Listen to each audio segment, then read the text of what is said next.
خون کے بارے میں انسانی دلچسپی ہمیشہ سے رہی ہے۔ خون صرف لال رنگ کا لیکوڈ نہیں بلکہ انسانی زندگی کا اصل ذریعہ ہے۔ یہ ہمارے جسم کے ہر ایک گوشے تک زندگی کے پیغام کو لے کر جاتا ہے۔ اس سے پہلے کہ ہم ویڈیو میں آگے بڑھیں، ہماری آپ سب سے درخواست ہے آپ ہمارے اس چینل کو سبسکرائب کریں، اس ویڈیو کو لائک کریں اور اپنے دوستوں کے ساتھ ضرور شیئر کریں تاکہ ہماری حوصلہ افزائی ہو سکے اور ہم اور زیادہ شوق کے ساتھ خدا کے کلام کو آپ تک لے کر آنے والے ہو سکیں۔ خون کے بغیر جسم کا کوئی بھی حصہ زندہ نہیں رہ سکتا۔ یہ آکسیجن، نیوٹرنٹ اور ضروری مدد ہمارے سیل تک پہنچاتا ہے، ساتھ ہی ساتھ ویسٹ مٹیریل کو دور کرنے کا بھی کام کرتا ہے۔ اس کو سائنس کی زبان میں ہیماٹولوجی کہا جاتا ہے۔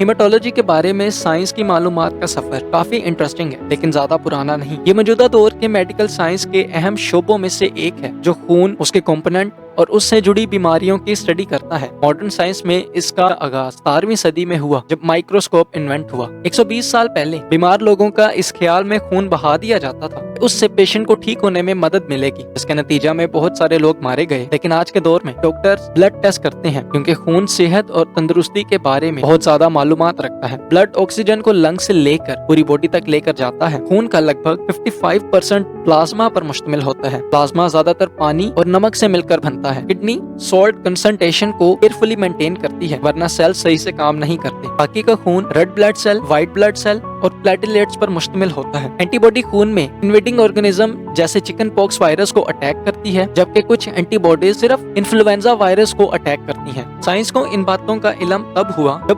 1616 میں ولیم ہاروے نے پہلی بار بلڈ سرکولیشن کی تھیوری کو پیش کیا اور یہ بتایا کہ ہارٹ کس طرح سے خون کو پمپ کرتا ہے۔ 1674 میں مائکروسکوپ کے ذریعے ریڈ بلڈ سیل کو پہلی بار دیکھا گیا۔ 19ویں صدی میں بلڈ کے وائٹ سیلز کو اور پلیٹلیٹس کو ڈسکور کیا گیا۔ ڈیزیزز یعنی بیماریاں جیسے انیمیا یعنی خون کی کمی اور لوکیمیا یعنی بلڈ کینسر کو سمجھنے میں پروگریس ہوئی اور پھر 20ویں صدی میں 1901 میں بلڈ گروپ کی ڈسکوری ہوئی اور ساتھ ہی ساتھ ہم نے ہوموگلوبن کو بھی جانا۔ ہوموگلوبن جو آکسیجن ٹرانسفر کرتا ہے اس کے فنکشن کو سمجھا گیا۔ ایڈوانس ٹیکنالوجی اور ٹیسٹ کی مدد سے بلڈ ڈس آرڈر کا ڈائگنوز اور ٹریٹمنٹ پاسبل ہوا۔ آج ہیماٹولوجی ایک بڑا فیلڈ ہے جو بلڈ سٹرکچر، فنکشن اور ڈیزیزز کو اسٹڈی کرتا ہے۔ اس میں انیمیا، بلڈ کلوتنگ پرابلم اور بلڈ کینسر جیسے ایشو کو کور کیا جاتا ہے۔ ان سب کے بارے میں بیان کر کے سائنس یہ بتاتی ہے کہ انسان کی جان خون میں ہے، خون جسم کی جان ہے۔ اس بات کو سائنس نے 408 سال پہلے ہی جانا ہے لیکن بائبل نے آج سے لگ بھگ 3400 سال پہلے ہی اس بات کو بیان کر دیا تھا کہ جسم کی جان خون میں ہے۔ جب ہم بائبل مقدس کو پڑھتے ہیں تو ہم اس بات کو جانتے ہیں کہ خون جسم کی جان ہے۔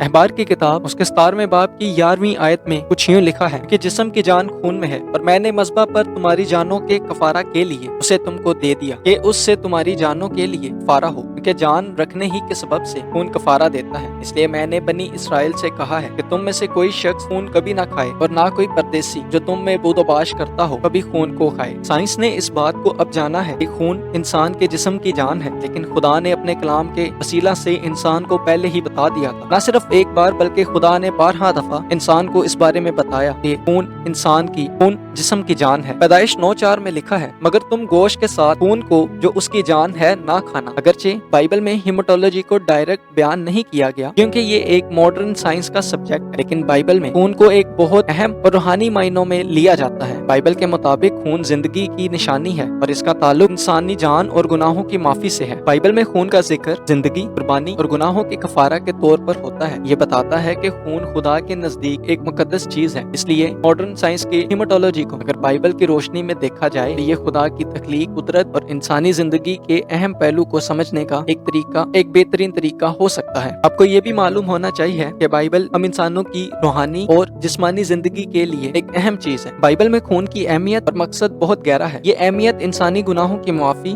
کفارہ اور نئی زندگی کے لیے ہے۔ پوری بائبل کے کانٹیکس میں خون کا ذکر ہمیشہ قربانی اور نجات کے ساتھ ہوتا ہے۔ پرانے عہد نامہ میں خدا نے بنی اسرائیل کو قربانی کا نظام دیا۔ قربانی کے لیے جانوروں کا خون بہایا جاتا تھا۔ یہ قربانی ایک نشانی تھی کہ گناہوں کی معافی کے لیے خون بہانا ضروری ہے۔ خون کو ایک ایسے کفارہ کے طور پر سمجھا گیا جو انسانی گناہوں کو دھوتا اور خدا اور انسان کی صلح کرواتا ہے۔ جب ہم